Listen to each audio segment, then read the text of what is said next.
Hey beautiful, have you considered subscribing to our channel? Help us reach our goal of 1,000 subscribers. The sound of the police siren grew louder as it neared, its shrill wail slicing through the stillness of the morning air. Alex's heart raced, and for a split second they thought about bolting, hiding, pretending none of this ever happened. But there was no turning back now. The spike strips were gone, the road was clear, and they had every right to remove something so dangerous from their property. Right? The police cruiser screeched to a halt at the end of the driveway, and Officer Peterson, a tall, no-nonsense officer with a thick mustache, stepped out. He glanced over at Alex, then to the removed spike strips lying in a messy heap on the ground. His brow furrowed as he approached. "Morning," Peterson said, his tone neutral but his gaze was sharp, focused. "What's going on here?" Alex squared their shoulders, standing tall despite the anxiety that threatened to choke them. "I removed the spike strips," they said, keeping their voice steady. "They were illegally placed on my private road." Peterson's eyes flicked to the driveway and then back at Alex. "I see. And you didn't think about calling the authorities first?" "The HOA placed them without my consent," Alex snapped. "It's illegal. You're telling me I should have waited for a response from a group of people who have no authority to make decisions like that?" Peterson didn't flinch, though Alex could see a flicker of doubt in his eyes. "Look, I'm just here to assess the situation. Karen from the HOA already called us. She says you were tampering with HOA property." "Karen?" Alex muttered, their teeth clenched. Of course she did. It was clear now. Karen had made sure the police would show up the second Alex touched those strips. This wasn't about safety. It was about control. And she had played the system to her advantage, wrapping her so-called community regulations around her fingers like a vice. "I wasn't tampering," Alex continued. "I was removing a hazard. A danger to everyone who uses this road." They gestured toward the empty street. "You can see for yourself. The spike strips are gone. Nobody's going to get hurt." Officer Peterson's eyes softened for a moment, but then his stance hardened again. "The HOA has every right to manage common areas in the neighborhood. You've crossed a line, Alex." Alex's blood boiled. The injustice was suffocating. The idea that a group of people with nothing better to do than meddle in everyone's business could claim authority over a private road that Alex had paid for, maintained, and lived on for years, it made their skin crawl. They opened their mouth to argue, but Peterson held up a hand. "I don't want to make this more complicated than it has to be. But," he paused, "you need to understand that there are proper channels for resolving disputes like this. If you're going to push this further, it'll need to go through the court or the HOA board." Alex clenched their fists, biting back the urge to yell. They knew Peterson wasn't on their side, not entirely. He was just a pawn in this bureaucratic game. "I'm not going to court. I'm not waiting for the HOA to drag this out. You don't understand, officer. Karen and the HOA have been doing things like this for years. People are too scared to stand up to them." Peterson's gaze hardened. "And you think removing the spike strips yourself was the way to handle it?" Alex took a deep breath, trying to calm the storm brewing inside them. "I don't have a choice. I've tried calling them, I've tried talking to them. They ignore everything. This was the only way to fix it before someone got hurt." A heavy silence fell over them, broken only by the sound of birds chirping in the distance. Peterson seemed to be considering something, but before he could respond, a car pulled up behind the police cruiser. Another officer stepped out, and this time it was a woman, a younger officer, sharp-eyed and observant. "Everything okay, Pete?" she asked, her voice calm and steady. Peterson nodded. "Yeah, just dealing with a little HOA dispute here." The woman's gaze shifted to Alex, then to the spike strips. "So you removed the spike strips?" she asked, her tone flat. Alex nodded. "I did." The woman gave a small, almost imperceptible shrug. "Karen's been running around making a lot of noise lately. She's got everyone thinking that she's got some kind of authority." She glanced at Peterson. "But I don't think the HOA can just go putting dangerous stuff on someone's property without permission." For a brief, flickering moment, Alex thought they might actually have an ally. But Peterson's voice cut through the moment. "We're not here to make judgment calls, Kate." The younger officer's eyes lingered on the spike strips for a moment longer, then she turned and made her way back to the cruiser, muttering something about the paperwork she'd have to deal with. Alex's gaze followed her, feeling a brief glimmer of hope, but it was quickly crushed by the reality that the system was stacked against them. Peterson turned back to Alex. "We'll let you off with a warning today, but the next time this happens it's going to be a different story. I'd suggest you figure out a better way to deal with the HOA." Alex's stomach twisted. They knew this wasn't over, not by a long shot. The police weren't here to help. Karen and the HOA were too entrenched, too powerful. And Alex was on their own. As the police car pulled away, Alex stood in the driveway, the weight of the confrontation settling over them. This wasn't a battle they could win by playing by the rules. The system was broken and they had just learned that the hard way. But something inside Alex hardened. They weren't going to let this go. The HOA thought they could intimidate and control, but Alex was done waiting for someone else to step in. The time had come to fight back, smartly, ruthlessly, and with a plan that would make sure Karen and her cronies paid for what they had done. In that moment, Alex made a vow to themselves. No more waiting, no more hoping for the system to work. It was time to take matters into their own hands. The first round might have gone to the HOA, but the war was far from over. Alex stood on the edge of the driveway, eyes wide with disbelief. The sharp scent of fresh asphalt and the faint hum of the morning breeze barely registered as their focus locked onto the menacing strips of steel and spikes that now marred the once peaceful road. The road that led to their house, private property, a sanctuary. Yet there it was, an unmistakable barricade of danger. Spike strips. Dangerous, sharp, and completely out of place. The sight hit harder than anything Alex could have expected, like stepping on a nail in the dark. Their first instinct was to think it was some kind of mistake, an oversight, perhaps something that could be easily fixed. But no. The spikes gleamed in the morning light, strategically placed to shred tires and force drivers into a dangerous detour. This wasn't a mistake. This was a deliberate act of aggression. Alex stood frozen for a moment, mind racing, trying to piece together the madness of it all. The HOA. It could only be the HOA, the group of entitled bureaucrats who believed they had the right to dictate every inch of their neighborhood. But spike strips? It was a step too far even for them. A car screamed down the street, barely swerving in time to avoid the deadly strips. The tires screeched as they danced with the pavement, just barely avoiding disaster. The car sped past, its driver likely unaware of the nightmare that had just been narrowly avoided. Alex's heart raced, a mixture of shock, anger, and something darker, fear. Fear for what would happen next. Taking a deep breath, Alex pulled out their phone and dialed the HOA office number, fingers trembling slightly. The phone rang 3 times before a familiar, overly chipper voice answered. It was Karen, the HOA president, the very face of entitlement. "Hello, Alex. How can I help you today?" Alex barely contained the growing frustration in their voice. "What's with the spike strips on my road, Karen? This is private property. What are you thinking?" Karen's voice was as cool and condescending as ever. "Oh, Alex, I'm glad you called. The HOA board decided that the spike strips were necessary to prevent unauthorized vehicles from accessing the private road. It's for the safety of the neighborhood." "Safety?" Alex's voice tightened with disbelief. "Safety? These are dangerous. Someone could get hurt." "Well," Karen responded with a tone so smug it almost dripped with sarcasm, "that's the point.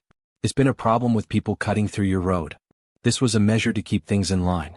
If you're really concerned, we can schedule a meeting to discuss it, though I think it's pretty clear this is for the good of the community." Alex fought to keep their voice steady. "Karen, this is illegal. You can't just place hazardous materials on private property without any consent." "Oh, Alex, always the drama. Look, the HOA made a decision and it's final. If you're not happy with it, you can always appeal it at the next board meeting. But I'm afraid you'll have to live with it until then." Alex felt their chest tighten. The dismissive attitude, the sense of superiority Karen oozed, it was too much. "No. This stops today." Before Karen could respond, Alex hung up. The line went silent in the wake of the call, but the tension in the air hung thick and suffocating. Their pulse quickened as they looked back at the spike strips, the weight of injustice settling over them. Karen had played her hand, boldly, arrogantly, but Alex wasn't about to back down. This was personal. They stormed back into the house and grabbed the papers they had kept. Property deeds, legal documents outlining the boundaries of their land. The HOA had crossed the line. No more subtle threats. No more passive-aggressive emails. Alex wasn't going to sit quietly while the HOA overstepped its boundaries. They needed to act. And they would. Grabbing their keys, they headed out the door, determination replacing the shock that had gripped them moments before. The road was private property. This was their turf. It was time to take control. As Alex pulled up to the road again, they could see the spike strips more clearly. They were larger than expected, strategically placed in the center of the road, a barrier that not only served to block traffic but was an unmistakable sign of power. The HOA was flexing, showing who was in charge. But Alex wasn't intimidated. The surge of adrenaline now running through their veins gave them a clarity they hadn't known before. They parked their car and stepped out, surveying the scene. The nearby houses sat quietly, their occupants likely too afraid to even glance in the direction of the conflict. Alex's gaze flicked to the spike strips, then to the row of houses on either side. The HOA had succeeded in fostering a climate of fear, one where people wouldn't speak out against the bullies in charge. "Not today," Alex muttered to themselves as they reached into the trunk of the car for the tools they had brought with them: pliers, a crowbar, and a set of heavy-duty gloves. It was time to do what needed to be done. With every move, Alex's anger grew sharper, more focused. They worked quickly, carefully lifting the metal strips off the ground, prying them loose, one by one. The task was difficult, the metal strips heavy and stubborn, but Alex was driven by something deeper now, a sense of justice that had been violated. Sweat beaded on their forehead, but they didn't stop. As the last spike strip came loose, Alex stood back and surveyed the cleared road. The danger was gone. The road was safe again. But even as they let out a breath of relief, the pit of dread still lingered in their stomach. This wasn't over. Suddenly, the distant sound of a car engine broke the silence. Alex turned, heart skipping a beat. A police cruiser appeared at the end of the road, lights flashing in the distance. Alex's stomach dropped. It had only been a matter of time. With a final glance at the road they had just reclaimed, Alex's resolve hardened. The fight was only beginning, and they were ready to face whatever came next. Alex sat at their kitchen table, staring at the pile of legal papers spread out before them, the soft clink of a coffee cup the only sound in the otherwise quiet house. The morning's confrontation with the police had been a blow, one they hadn't seen coming. They had expected to face the HOA's wrath, but not the indifference of the very system they thought would support them. The police weren't going to fight their battle. The HOA was entrenched, the law was uncertain, and Alex was on their own. But then something inside them clicked. They couldn't just sit back and accept the status quo. If they played by the HOA's rules, they'd lose. The time for diplomacy was over. Alex had to outsmart them, take the fight to the one place where the HOA couldn't control the narrative, the court of public opinion. The idea came to them like a flash of inspiration: social media. If the HOA thought they could bully people into submission, they were gravely mistaken. The world had changed. And in this world, the power of a viral post could shift mountains. Alex pulled out their phone, their fingers moving with a sense of purpose they hadn't felt in days. They opened the community Facebook page, one that Karen and the other HOA members used to boast about their accomplishments and improvements in the neighborhood. It was the perfect battleground. They scrolled through posts about the latest neighborhood events, the landscaping committee's latest suggestions, and of course, Karen's constant updates on the supposed progress the HOA was making. But Alex didn't care about those updates. They cared about showing everyone just how far the HOA had gone. They took a deep breath and typed the first post. "Yesterday the HOA decided to install spike strips on our private road. This dangerous, illegal action puts everyone at risk. I've removed the strips to protect the safety of our neighborhood. I'll be fighting this. No one has the right to put people's lives at risk just for the sake of control." Alex's fingers hovered over the screen for a moment, the weight of the decision settling in. Once this post went up, there was no taking it back. But they had to do this. They had to make sure the whole neighborhood knew what was really going on behind the scenes, what the HOA was capable of when they thought no one was watching. They hit post. Within minutes, the reactions started flooding in: likes, comments, shares.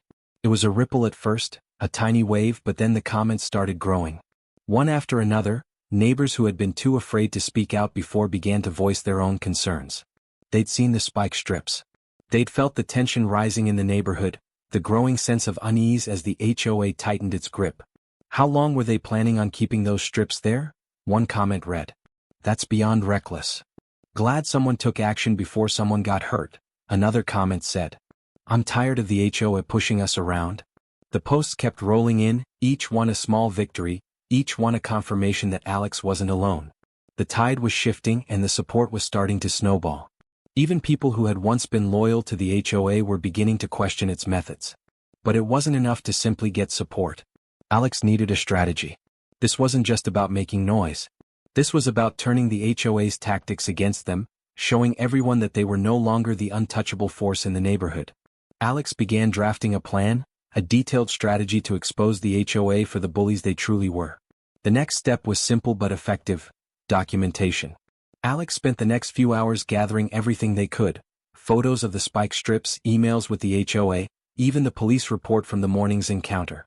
If the HOA wanted to call the police on them, then fine. They'd have to explain why they'd put people's safety at risk in the first place. But there was still a major hurdle to overcome. The HOA had power, influence. It was made up of well-connected individuals who held sway over the community, and they wouldn't go down without a fight. Alex had already seen how far they were willing to go. Calling the police was just the beginning. They would use their influence to undermine Alex at every turn. So, Alex had to be smarter. The battle wouldn't be won through force or anger, but through precision, strategy, patience. It was time to find a weakness. Alex leaned back in their chair, deep in thought. There had to be something they could exploit, something Karen and the HOA couldn't control. And then it hit them, Karen herself. As president of the HOA, Karen had built a reputation for being the enforcer, the one who followed the rules to the letter. But that meant she was a perfect target. She thrived on her image of authority, of perfection. If Alex could expose even the smallest crack in that image, it could unravel the entire facade. They began to dig. It didn't take long for Alex to uncover a few interesting tidbits. Karen's public persona was one of strict adherence to the rules, but privately she had a habit of bending those very same rules to suit her needs. There were whispers about financial mismanagement within the HOA, rumors that she had used her position to line her pockets. Alex's fingers flew over the keyboard as they carefully compiled every piece of information, every photo, every document that could be used to discredit her. They weren't going to just expose the HOA. They were going to expose Karen for what she truly was, a power-hungry bully who would stop at nothing to control the neighborhood. The more Alex thought about it, the more they realized this wasn't just about the spike strips. This was about taking down a system of corruption, about showing the entire neighborhood that they had a choice. They didn't have to live in fear of Karen and the HOA anymore. As the evening wore on, Alex sat back in their chair, looking at the documents they'd gathered. It wasn't just a fight for their own peace of mind anymore.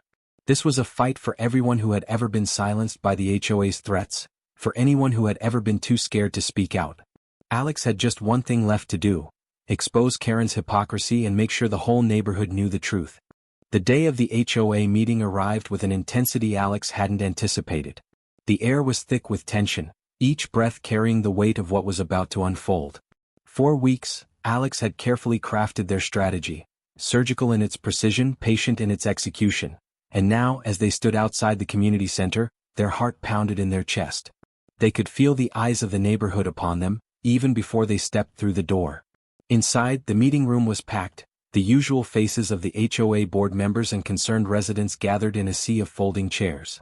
At the front of the room, Karen sat on her throne, smug and self-assured, her perfectly coiffed hair and sharp suit a reminder of the power she wielded. But Alex could see the cracks, the subtle tremor in her otherwise confident posture. She had no idea what was coming.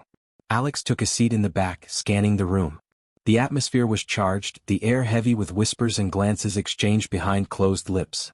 They knew Karen had already briefed everyone on the incident with the spike strips, painting Alex as the instigator of chaos, the troublemaker. But Alex wasn't here to defend themselves, not this time. They were here to expose the truth. The meeting began as always with Karen presenting her so-called updates for the neighborhood, using words like safety, community, and order, in a pitch-perfect cadence designed to inspire false confidence. As she spoke, Alex's mind raced through the evidence they had gathered, the photos, the emails, the recordings. Each piece was a weapon, carefully honed for this moment. And as we discussed last week, Karen was saying, "We'll continue implementing necessary measures to ensure the safety of our community. This includes the spike strips on private roads, which, as we know, were a crucial deterrent against reckless drivers." Alex's pulse quickened at the mention of the spike strips, but they kept their face impassive. They could feel the murmur of the crowd around them, waiting, unsure of how to react.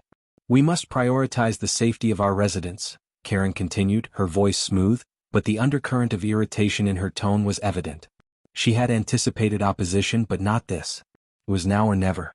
Alex stood up, their chair scraping against the floor like a sharp knife, cutting through the tension. All eyes turned toward them, the silence stretching into an unbearable pause. Alex's gaze locked onto Karen's, and for the first time, Karen's unshakable confidence faltered. Alex knew they had her. "I'd like to address the spike strips you've all been discussing." Alex's voice rang out, steady, firm. "You say they were for safety, but what you fail to mention is that they were installed illegally, without the consent of the property owner, the very person who is legally responsible for this private road. A gasp rippled through the room, followed by whispers, and Karen's perfect facade cracked further. She shifted uncomfortably in her seat, her hand gripping the podium a little too tightly. "I don't think I need to remind anyone," Alex continued, their voice gaining strength with every word, "that the HOA doesn't have the legal right to install hazardous equipment on someone else's property. You made a choice to place those spike strips, knowing full well the risk they pose to the people who live here." A murmur of agreement filtered through the room, but Karen quickly regained her composure, her sharp eyes narrowing. "That's a baseless accusation," Karen snapped, her tone sharp with indignation. "The HOA has always worked in the best interest of the community. Then why were these spike strips installed without any prior approval from residents?" Alex shot back, the question hanging in the air like a challenge. Karen opened her mouth, but no words came. She wasn't prepared for this confrontation, not this direct, not this public. Alex could feel the weight of the moment pushing her into a corner. "I have evidence," Alex said, pulling out their phone and projecting images onto the screen at the front of the room. There were photos of the spike strips, of the emails where Alex had requested removal, of the police report documenting the situation. The images flashed one by one, each more damning than the last. The room fell into stunned silence as the undeniable truth began to sink in. "Your so-called safety measures were reckless and illegal," Alex continued. "And that's not all." They pulled up another document, one that had taken hours to obtain. It was a public record, an audit of the HOA's financials. Karen's name appeared on several transactions, none of which were in the community's best interest. It was all there, evidence of misappropriated funds, personal expenses masked as HOA costs. Alex's voice grew louder, more forceful, as the pieces of Karen's empire came crumbling down. "I'm not the only one who's been hurt by your actions. Many of us have been living under your control, too afraid to speak out, too afraid to risk what you might do to our homes, to our lives. But it ends today." The room was no longer silent. The air buzzed with murmurs of disbelief, of anger. People were looking at Karen differently now. Alex's words were like a spark in dry tinder, and the fire of truth was spreading quickly. Karen stood up abruptly, her face flushed with anger, her hands trembling at her sides. "You're lying," she hissed. "None of this is true. You can't." "I'm not lying," Alex interrupted, the words sharp as a whip. "And you can't intimidate me anymore." A long, pregnant pause followed, then a voice from the back of the room interrupted. "We need to call a vote," one of the neighbors said, their voice trembling but firm. "This can't go on." "Yes," another voice chimed in. "It's time for a change." The tide had turned. Alex had done it. They had exposed Karen for the manipulative, corrupt leader she was, and now, the people who had once been too scared to speak up were finding their voices. Karen's face was pale now, the confidence drained from her as the room erupted into a chorus of angry voices. She had lost control. The people had seen the truth. Her reign of fear was over. With a trembling hand, she reached for the microphone, but it was too late. Alex's words had already done their work.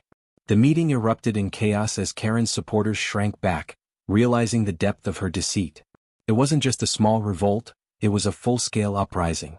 As the votes were tallied, Karen was voted out as president, her once certain grip on the HOA shattered. The people had spoken. And Alex? Alex stood tall, their chests swelling with the sweet taste of victory, knowing they had not only protected their own home but had given the entire neighborhood the courage to stand up for what was right. The battle had been long, but in the end, justice had prevailed.